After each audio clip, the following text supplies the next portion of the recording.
तो गाइज मैं हूं आयुष और आप देख रहे हैं रेसल इंडिया। स्वागत है आपका आज की इस वीडियो में। और 2 दिन पहले मैंने चैनल पे एक पोल डाली थी जहां पे मैंने आप लोगों से पूछा था 2 में से किसी एक टॉपिक के लिए वोट करने को।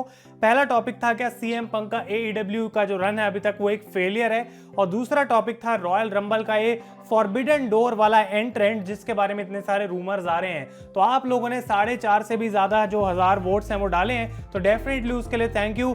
और जो सेकंड टॉपिक है यानी कि फॉरबिडन एंट्री वाला वो जीत चुका है और उसके बारे में हम बात करेंगे। मैंने आपको बोला था कि रेसलिंग में आजकल बहुत कुछ इंटरेस्टिंग चल रहा है, तो ऐसे टॉपिक्स पे हम वीडियो बनाएंगे। तो ये आपके पास एक बार फिर से मौका है। लास्ट टाइम मैंने पोल करी थी, इस बार मैं चाहता हूं आप नीचे जाके कमेंट्स में से अपने टॉपिक सजेस्ट करें और उनमें से मैं डेफिनेटली अगर कोई पसंद आता है पिक करूंगा, और साथ के साथ उस बंदे को शाउट आउट भी मिलेगा जिसका आइडिया सिलेक्ट करा जाएगा। तो डेफिनेटली आप कमेंट्स कर सकते हैं और इस चीज को अब हम भाई रेगुलर बनाएंगे। तो अगर आप इस टॉपिक के लिए एक्साइटेड हैं, डेफिनेटली वीडियो को एंड तक देखते रहें, लाइक बटन दबाना ना भूलें। और ये लास्ट वीक की बात है जब WWE ने विमेंस के रॉयल रंबल पार्टिसिपेंट्स को अनाउंस करा था, और उनमें से एक नाम था मिकी जेम्स का। अब लोग पहले हैरान हुए थे क्योंकि भाई मिकी जेम्स अभी जस्ट कुछ समय पहले रिलीज हुई थी WWE से, और काफी बैड टर्म्स पे उन्होंने WWE को छोड़ा था। और उसके बाद अब वो इम्पैक्ट की करंट सुपरस्टार ही नहीं बल्कि इम्पैक्ट की नॉकआउट्स चैंपियन भी हैं। और WWE ने सिर्फ मिकी जेम्स को अनाउंस ही नहीं करा रॉयल रंबल के लिए, बल्कि उनको एक्नॉलेज भी करा as the impact women's champion. अब फैंस उस टाइम पे बहुत ज्यादा एक्साइटेड हो गए सोच के कि क्या भाई WWE इम्पैक्ट को खरीद लेगी, क्या WWE इम्पैक्ट के साथ कोई कोलैबोरेशन कर रही है, क्या ये एक तरीका है उनका AEW को जवाब देने का कि हम भी बाकी कंपनीज के साथ बात कर सकते हैं। तो बहुत सारे लोगों के दिमाग में थॉट्स आने शुरू हो गए थे। और इसके बाद रेसल वोट्स, एक ऐसा ट्विटर अकाउंट जो काफी रेगुलरली WWE की न्यूज को ब्रेक करता है, उसने आके हमको ये बात बताई कि WWE मेंस रॉयल रंबल के लिए भी ऐसा ही एक सरप्राइज एंट्रेंट प्लान कर रही है जो कि फॉरबिडन डोर को तोड़ सकता है, यानी किसी और कंपनी का बड़ा सुपरस्टार मेंस रॉयल रंबल के अंदर जो है वो एंट्री ले सकता है। तो उसके बारे में हम बात करेंगे कि क्या AEW के जो सुपरस्टार्स हैं, जो बड़े बड़े नाम हमारे दिमाग में इस टाइम पे आ रहे हैं, क्या वो रॉयल रंबल में आ सकते हैं WWE के अंदर, क्या ये पॉसिबल है भी या फिर नहीं, उसकी हम डिस्कशन करेंगे। लेकिन उससे पहले मैं आपको अपडेट दे दूं कि आखिर ये मिकी जेम्स वाली सिचुएशन कैसी हुई, क्योंकि उन्होंने खुद इस बात को रिवील करा। तो उन्होंने बोला कि जब WWE उनके पास रीच आउट उन्होंने किया तो बहुत सरप्राइज थी, क्योंकि उन्होंने अच्छी टर्म्स पे WWE को नहीं छोड़ा था। लेकिन फिर कंपनी की तरफ से उनको अपॉलॉजी मिली, और उन्होंने जबकि पहले इसको एक सरप्राइज रखना था, बाद में डिसाइड करा गया कि रॉयल रंबल की सेल्स बढ़ाने के लिए, थोड़ी और ज्यादा एक्साइटमेंट बढ़ाने के लिए मिकी जेम्स को उस मैच के लिए अनाउंस करना चाहिए। तो मिकी जेम्स कहते हैं कि मैं और WWE अब सेम टर्म्स पे हैं और वो मुझे एक्नॉलेज कर रहे हैं एज द इम्पैक्ट चैंपियन। वो बहुत बढ़िया बात है। वो कहते हैं कि रॉयल रंबल में मैं अपना इम्पैक्ट वाला कैरेक्टर लेके जाऊंगी, ना कि पुराना अपना WWE का वही सेम कैरेक्टर। तो डेफिनेटली फैंस बहुत ज्यादा एक्साइटेड होंगे मिकी जेम्स को as the impact champion Royal Rumble में देखने के लिए। शायद वो अपना टाइटल भी लेकर आ जाएंगी वहां पे। लेकिन गाइज हम बात करते हैं हमने मेन चीज की कि ये जो मेंस रॉयल रंबल का फॉरबिडन डोर वाला एंट्रेंट होने वाला है, क्या ये एक ऑल एलीट रेसलिंग का सुपरस्टार हो सकता है या फिर नहीं। और हम नामों को अलग अलग डिस्कस करेंगे, लेकिन उससे पहले मैं आपको एक रीसेंट इंसिडेंट बताता हूं जो कि शायद इस तरफ पॉइंट करता है कि भाई कोई चांस नहीं है कि AEW का जो सुपरस्टार है वो रॉयल रंबल में हमको देखने को मिले। तो यहाँ पे रेसल वोट्स ही वो अकाउंट है जिसने एक और ट्वीट करी थी, और उसके अंदर उन्होंने ये बात लिखी थी कि वार्डलो का जो सबसे बड़ा मैच है AEW के अंदर वो CM पंक के साथ होने वाला लास्ट वीक डायनामाइट पे हुआ था। लेकिन जब वार्डलो का AEW कॉन्ट्रैक्ट खत्म हो जाएगा तो WWE अपनी 100% कोशिश करेगी वार्डलो को कंपनी में लाने के लिए। वो वार्डलो को बहुत पसंद करते हैं और उनकी पोटेंशियल को जानते हैं। लेकिन जैसे ही ये ट्वीट रेसल वोट्स की तरफ से आई थिंक उसके 1 या 2 घंटे के अंदर AEW ने PW इनसाइडर के थ्रू एक आर्टिकल प्रिंट करवाया जहां पे वार्डलो की इंटरव्यू थी, और उस इंटरव्यू के अंदर वार्डलो बोल रहे हैं कि कैसे मैं कभी भी AEW को छोड़ूंगा नहीं, और AEW ने मुझे इतना कुछ दिया है कि मैं उनके अगेंस्ट ऐसे नहीं जा सकता। तो क्लियरली AEW इस स्टेटमेंट को उसी समय ट्वीट के बाद डाल रही है। तो उसका मतलब यह है कि वो अपने सुपरस्टार को प्रोटेक्ट कर रहे हैं, लेकिन साथ के साथ वो पब्लिकली स्टेटमेंट भी दे रहे हैं कि भाई हमारा सुपरस्टार WWE में नहीं जाने वाला, और ऐसा हम बिल्कुल भी होने नहीं देंगे।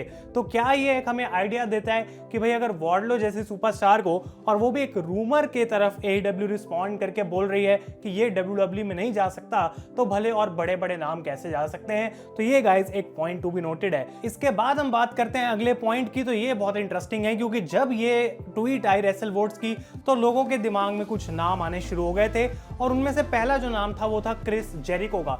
मैंने आर्टिकल भी पढ़ा कि WWE AEW के साथ प्लान कर रही है कि जेरिको रॉयल रंबल में आ जाए और लोगों को लग रहा था कि भाई ये चीज़ बिल्कुल पॉसिबल हो सकती है क्योंकि जेरिको स्टोन कोल्ड के पॉडकास्ट पे भी आए थे। WWE में वो एक बार आ चुके हैं जब वो करंट AEW सुपरस्टार थे। तो कुछ नामों को मैं डिस्कस करने वाला हूं और उनमें से सबसे पहला है गाइस क्रिस जेरिको का नाम। क्या मेरे हिसाब से जेरिको रॉयल रंबल का पार्ट बन सकते हैं? इसको मैं बोलूंगा भाई 50-50% चांस है। AEW जो है वो शायद जेरिको को अलाउ कर दे रॉयल रंबल मैच में जाने के लिए। लेकिन ये जो सारे नाम मैं डिस्कस कर रहा हूं ना, इसके बाद एक कॉमन चीज मैं आपको बताऊंगा जिससे मोस्टली आप भी शायद मुझे लगता है एग्री करेंगे।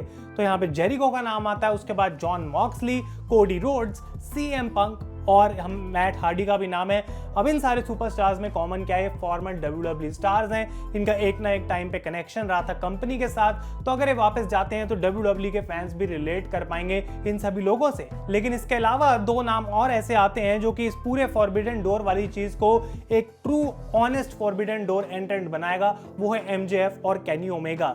लेकिन क्या प्रोबेबली अपने दो सबसे बड़े स्टार्स को AEW WWE के अंदर ऐसे जाने देगी? और मैंने आपको ये सारे नाम दे दिए। आई डोंट थिंक कि CM पंक जाएंगे, आई डोंट थिंक कि जॉन मॉक्सली जाने वाले हैं, आई थिंक कि क्रिस जेरिको, कोडी रोड्स में भी शायद 1 या 2% चांस है।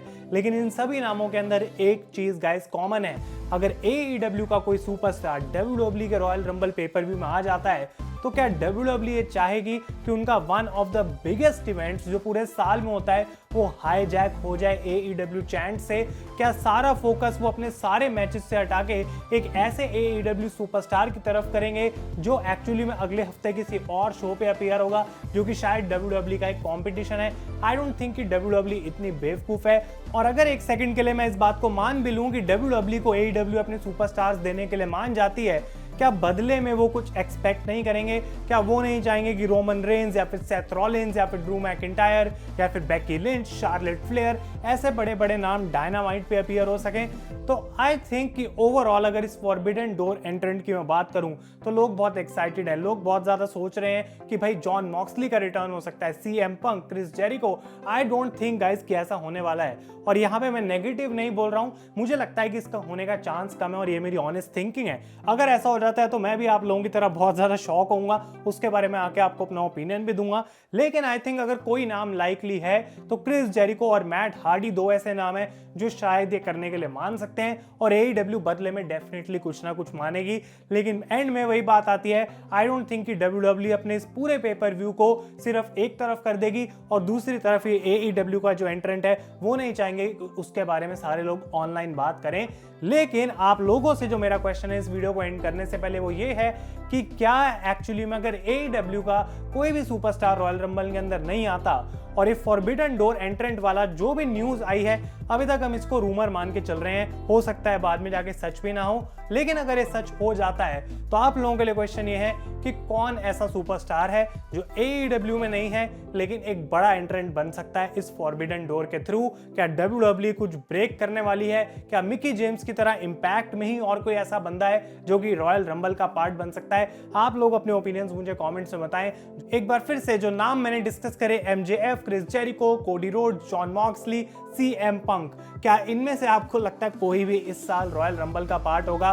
और मतलब क्या AEW का इतना बड़ा सुपरस्टार रॉयल रंबल में आएगा सिर्फ इसलिए ताकि उसको कोई मतलब हम कह दें टाइटस ओनील या फिर कोई और ऐसा बंदा उठा के बाहर फेंक सके? आई डोंट थिंक गाइस कि ये होने की कोई पॉसिबिलिटी है। आप लोग अपने ओपिनियंस मुझे कमेंट्स में बताएं, बहुत इंटरेस्टिंग है और ऐसे और इंटरेस्टिंग डिस्कशंस के लिए मैं आपसे आइडियाज चाहता हूं नीचे कमेंट्स के अंदर। तो अगर ये वीडियो आपको पसंद आए इसे लाइक करें। तब तक के लिए thank you so much for watching. मैं हूं आयुष और आप देख रहे हैं रेसल इंडिया।